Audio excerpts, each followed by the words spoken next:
I want to be quite frank with you here. If the British withdraw, I'm prepared to go on with the Australians and the New Zealanders, but I'm not prepared to go on with the Americans. Why not, Mr. Prime Minister? Why do you think America... Well, can I put it this way? I think there are highly intelligent, well-meaning often people, and some of their leaders, like Kennedy, the late president, had signs of growing greatness, depth. But, you know, by and large, the administration lacks depth and judgment or wisdom, which comes out of an accumulation of knowledge of human beings and human situations over a long period of time. That's lacking. And it's not their fault. What have they got? 300-400 years of history, and they've become a nation just recently. You know, I'll tell you this. I've had only three experiences with the Americans. And they did not intend any harm in each one of them.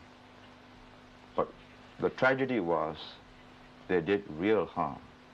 First, this is old stuff now. We caught an American CIA agent trying to subvert our intelligence special branch officer. Bribe him so that the special branch officer will feed the CIA, because the CIA wants to know what's happening. I mean, subverting a Singapore officer.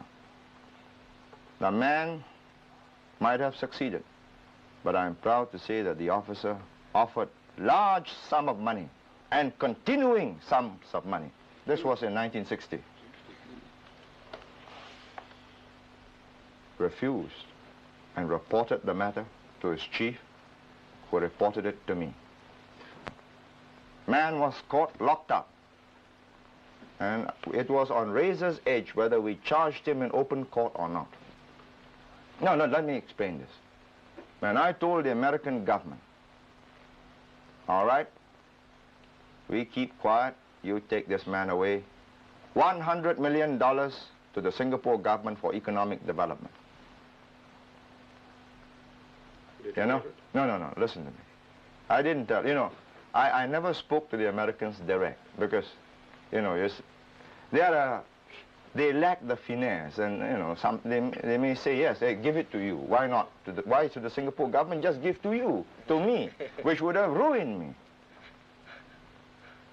But through an intermediary, they offered me and my party $10 million. I mean, the insult, you know. I told them, keep it.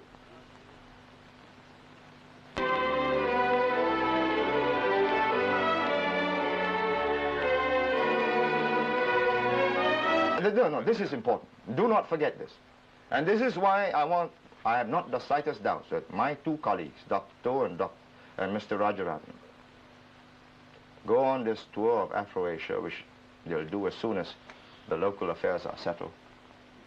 I have not the slightest doubt that Afro-Asia will be with us. You see, unlike if Cuba with an American base, with American sovereignty, is independent and not a neo-colonialist stooge, then me, the people of Singapore, owners of the British bases. I mean, I could give you a notice, 24 hours notice, you have to quit. Or you're committing an act of aggression with very serious consequences. Oh, very true. Oh, yeah, surely. I think, Mr. Lee...